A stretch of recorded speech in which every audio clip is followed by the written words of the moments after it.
Sejam bem-vindos a um globo de história, a mais uma bela história. No silêncio, comecei a pensar. Paulo acreditava que tinha me colocado em um lugar seguro, que estava no controle da situação. Mas ele havia esquecido de algo importante. Aquela noite, deitada naquele quarto estranho, tomei uma decisão. Eu não ficaria ali. Eu não seria esquecida. Acima de tudo, Paulo entenderia que ninguém joga fora uma mãe como se fosse um peso morto. Ele não fazia ideia do que estava por vir. Os primeiros dias no lar da Serenidade foram sufocantes. Era como se cada sorriso simpático e cada palavra doce fossem parte de um roteiro cuidadosamente ensaiado para mascarar o verdadeiro propósito daquele lugar. Apesar da fachada acolhedora, a rotina era marcada por horários rígidos, supervisão constante e uma monotonia quase opressora. Eu podia sentir a apatia nos olhares de muitos ali, como se tivessem desistido de lutar contra o destino que outros escolheram por eles. Porém, não era assim. Passei a observar atentamente tudo ao meu redor, tentando entender como funcionava aquele lugar. Era quase como montar um quebra-cabeça. Funcionários, turnos, câmeras, rotas de entrada e saída. Cada peça seria útil mais tarde. No refeitório, onde as conversas eram abafadas pelo som dos talheres, comecei a interagir com os outros moradores. Foi ali que conheci Celina.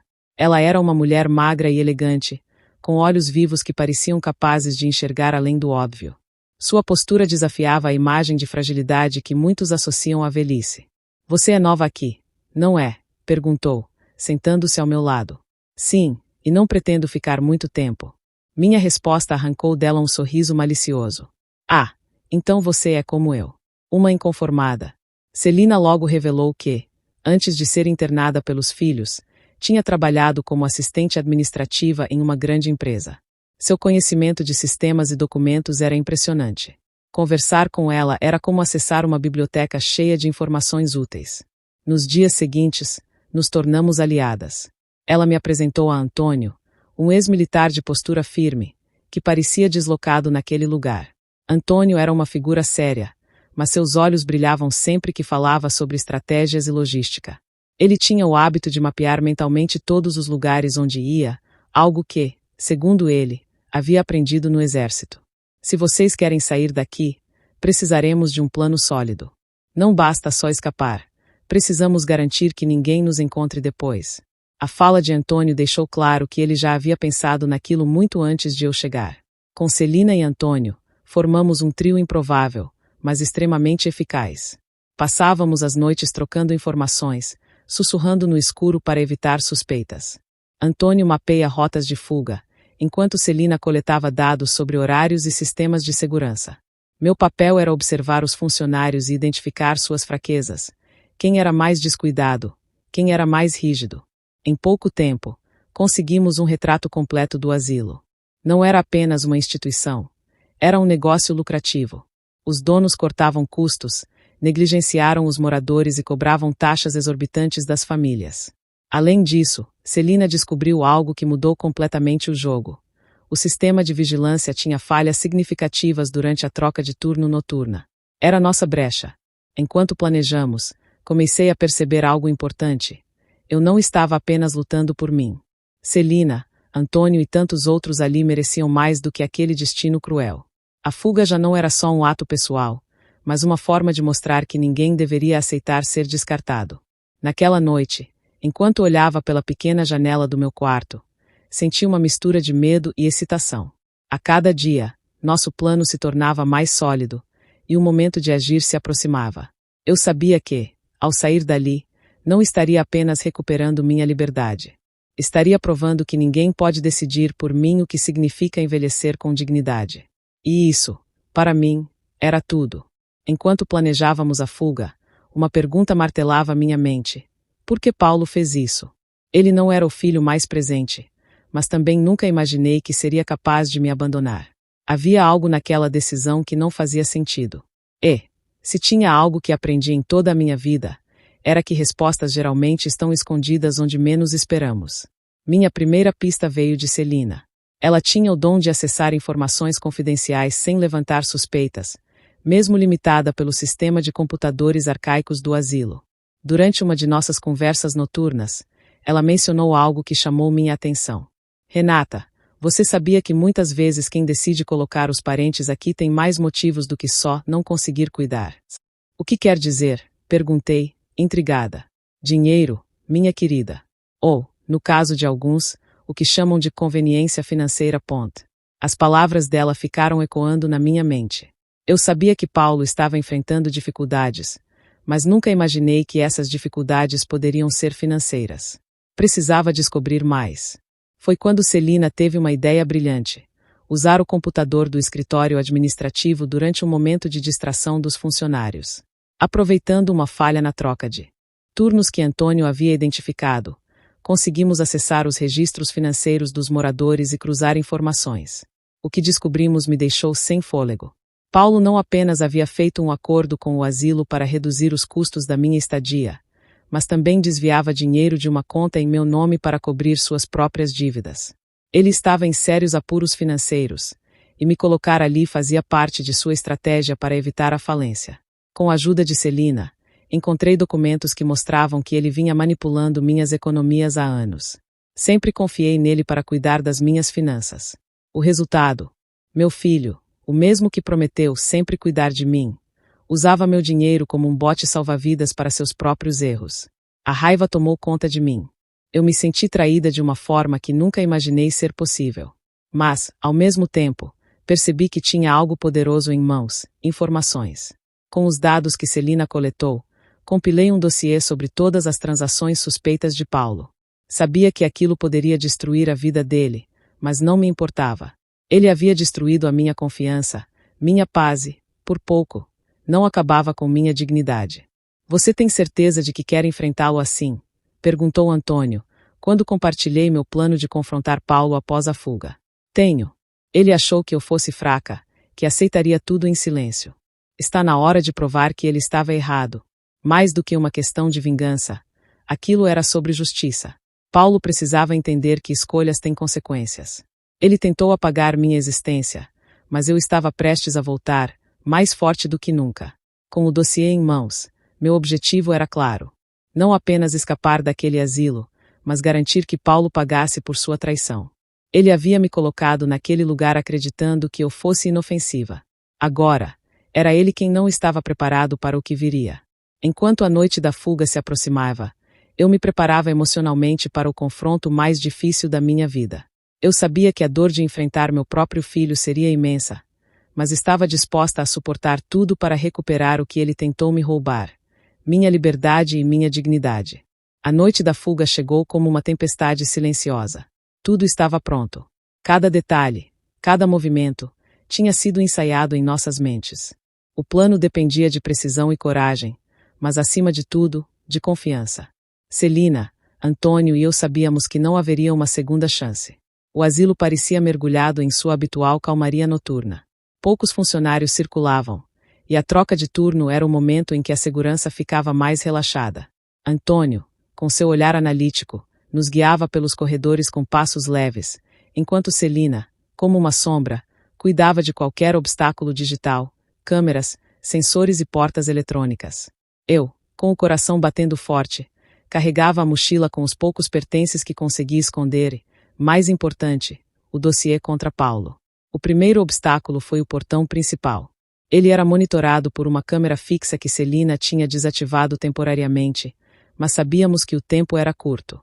Antônio abriu o portão usando uma ferramenta improvisada que havia construído com pedaços de metal encontrados na oficina recreativa do asilo. Quando saímos para o lado de fora, o ar fresco da madrugada bateu em meu rosto. Era o primeiro sopro de liberdade em semanas. Contudo, não havia tempo para celebrações. Seguimos rapidamente até o ponto de táxi que Antônio havia identificado em um mapa da região. Está tudo certo até aqui, mas agora vem a parte mais difícil, ele disse, olhando para mim. Eu sei. É agora que minha verdadeira luta começa. Quando finalmente entrei no táxi, senti um misto de medo e determinação. Meu destino era a casa de Paulo. Celina e Antônio seguiram seus próprios caminhos, como havíamos combinado. Não havia despedidas emocionadas. Nossa ligação era silenciosa, feita de compreensão mútua e objetivos comuns. Cheguei à casa de Paulo antes do amanhecer. A rua estava quieta, e a luz fraca da varanda iluminava a porta. Por um momento, hesitei. Parte de mim queria simplesmente desaparecer, fugir para longe e esquecer tudo. Mas a outra parte, a mais forte, sabia que isso não era uma opção. Toquei a campainha. Paulo atendeu, visivelmente surpreso. Ele estava descalço, usando roupas de dormir, e o cabelo desgrenhado denunciava que tinha acabado de acordar. Seus olhos se arregalaram ao me ver ali, de pé, diante dele, como um fantasma que ele achava ter exorcizado. Mãe, o que você está fazendo aqui? Entrei sem pedir permissão, meu olhar fixo no dele. Achou que me deixaria naquele lugar e eu ficaria calada. Ele tentou balbuciar uma desculpa, mas eu o interrompi, jogando a pasta com os documentos sobre a mesa da sala. Você me traiu, Paulo. Pegou meu dinheiro, minha confiança e tentou me apagar da sua vida. Mas eu estou aqui. E agora, é a sua vez de enfrentar as consequências. Ele folheou os documentos, sua expressão mudando de surpresa para desespero. Tentou se justificar, dizendo que estava em apuros, que não teve escolha. Mas eu não queria ouvir desculpas. Eu não criei você para ser um homem fraco, Paulo. Você poderia ter pedido ajuda, poderia ter sido honesto. Mas escolheu o caminho mais fácil, o mais cruel. E agora vai pagar por isso. Ele tentou argumentar, mas eu estava irredutível. Peguei o telefone, na frente dele, fiz uma ligação que mudaria tudo. Liguei para um advogado, amigo de Celina, e expliquei a situação. Ele garantiu que tomaria as providências necessárias. Paulo me olhou como se estivesse diante de um juiz, e, de certa forma, estava. Mãe, por favor, eu não fiz isso por má. Mal ou não, Paulo, as escolhas têm consequências. E você está prestes a enfrentá-las. Naquele momento, percebi que a mulher que ele tentou destruir havia renascido. Eu não era mais a mãe submissa que ele achava que conhecia. Eu era forte e, acima de tudo, livre. Após o confronto com Paulo, fui para um hotel próximo para passar a noite. Apesar do cansaço, mal consegui dormir. Minha mente era um turbilhão de memórias, planos e o peso da traição que eu havia sofrido. Mas uma coisa era clara: aquela história não terminaria apenas com Paulo. Havia mais pessoas que precisavam enfrentar a verdade, e eu tinha força para fazer isso acontecer. Na manhã seguinte, acordei com um novo propósito. Antes de sair do asilo, eu e Celina havíamos discutido como expor as práticas abusivas da instituição. O dossiê que eu carregava não só incriminava Paulo, mas também continha provas de negligência e irregularidades no Lar da Serenidade. Entrei em contato com uma jornalista investigativa que Celina havia indicado. Seu nome era Ana Lúcia, uma mulher de olhar intenso e curiosidade insaciável. Quando expliquei minha situação e mostrei os documentos, ela imediatamente viu o potencial da história. Isso vai além de você, Dona Renata. Essa denúncia pode mudar a vida de muitas pessoas que estão presas em lugares como esse. Em poucos dias, a história foi publicada com destaque. O artigo expôs a corrupção no asilo, as condições precárias enfrentadas pelos moradores e as falhas do sistema que permitiam que locais assim operassem sem fiscalização adequada. A repercussão foi imediata. A instituição foi alvo de uma investigação e, em pouco tempo, suas atividades foram suspensas. Enquanto isso, Paulo enfrentava as consequências de seus atos. Com o dossiê entregue ao advogado, um processo foi aberto contra ele por apropriação indébita. Apesar do choque inicial, eu sabia que ele precisava passar por aquilo para entender o impacto de suas escolhas. Dias depois, ele veio me procurar. Não na defensiva, mas com o rosto abatido e os olhos cheios de remorso. Mãe, eu sei que errei. Sei que não tenho desculpas para o que fiz. Eu o observei por um longo momento. Era difícil conciliar o homem à minha frente com o menino que um dia dependia de mim para tudo. Apesar de tudo, ele ainda era meu filho. Paulo, não é sobre desculpas. É sobre escolhas. Você escolheu me descartar como se eu fosse um problema, mas eu não sou. Não vou dizer que perdoo você de imediato, porque isso leva tempo. Mas espero que isso te ensine a ser melhor. Ele assentiu, e pela primeira vez em muito tempo, vi sinceridade em seus olhos. Com o tempo, as coisas começaram a mudar. O processo contra Paulo o obrigou a reavaliar sua vida. Ele encontrou um novo emprego, desta vez sem manipulações ou atalhos, e começou a pagar o que me devia. Nosso relacionamento ainda estava em reconstrução, mas, aos poucos, havia progresso. Quanto a mim, decidi que nunca mais dependeria de ninguém para definir o rumo da minha vida. Com a ajuda de Celina e Antônio, recomecei em uma nova cidade. Celina abriu um pequeno negócio, algo que ela sempre sonhou, e Antônio, com sua habilidade estratégica, tornou-se consultor de segurança. Eu encontrei meu próprio espaço, um pequeno apartamento onde cada detalhe refletia minha personalidade e independência. Dediquei-me ao voluntariado, ajudando outras pessoas idosas a encontrarem força e dignidade em situações difíceis. Um dia, enquanto caminhava pelo parque próximo de casa, recebi uma ligação de Paulo. Ele queria me visitar. Concordei, com o coração mais leve do que antes. Sabia que, apesar de tudo, havia esperança. Minha jornada foi marcada por traição, dor e reviravoltas, mas, no final, encontrei algo que nenhum asilo, nenhuma traição e nenhuma dificuldade poderia tirar de mim: minha liberdade. E agora, mais do que nunca, eu era dona do meu destino. Isso foi tudo por hoje aqui no canal.